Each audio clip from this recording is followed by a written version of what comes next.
Travailler, c'est bien, mais le faire dans un environnement propre, c'est encore mieux. C'est à cet effet que samedi, la plage de Lomé est passée au tamis par une multitude de jeunes Togolais qui ont participé à une vaste opération de nettoyage. Une initiative du Club des Amis de la plage avec le soutien de l'Union européenne au Togo qui vient à point nommé marquer la conférence mondiale sur les océans qui se tiendra très prochainement à Malte. Cette journée spécifiquement, c'est à l'occasion de la conférence mondiale sur les océans en octobre prochain à Malte. Et nous avons voulu faire une manifestation au niveau de notre pays pour encore amener les consciences des populations à ce que les plages et les zones côtières puissent garder leur propreté parce que notre santé en dépend.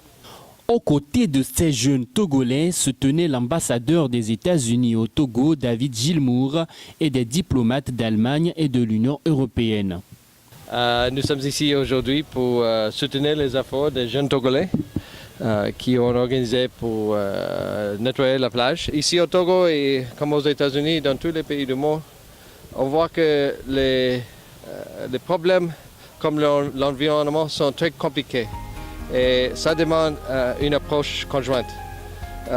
On ne peut pas attendre le gouvernement de maintenir l'environnement. C'est un effort de tout le monde.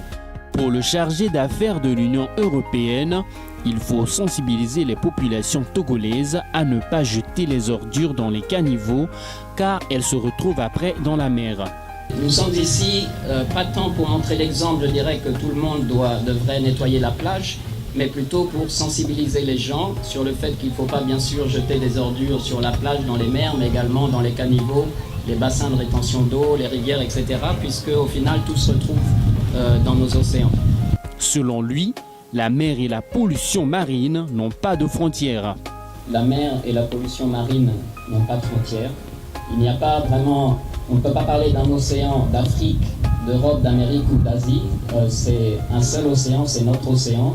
Et nous devons tous ensemble le protéger cet océan unique au monde.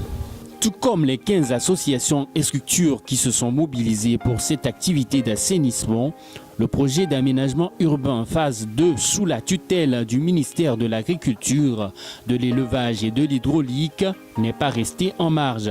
Le projet PAET2, tout récemment, le 31 août, nous avons lancé une sensibilisation au niveau de la population pour le changement de comportement afin que toutes les eaux qui arrivent au niveau de la plage soient des eaux qui ne soient pas polluées et donc pour ne pas polluer aussi les eaux de l'océan. Donc c'est pour cela qu'aujourd'hui il faudrait que nous-mêmes on participe concrètement à ce nettoyage de la plage parce que la charité bien ordonnée commence par soi-même.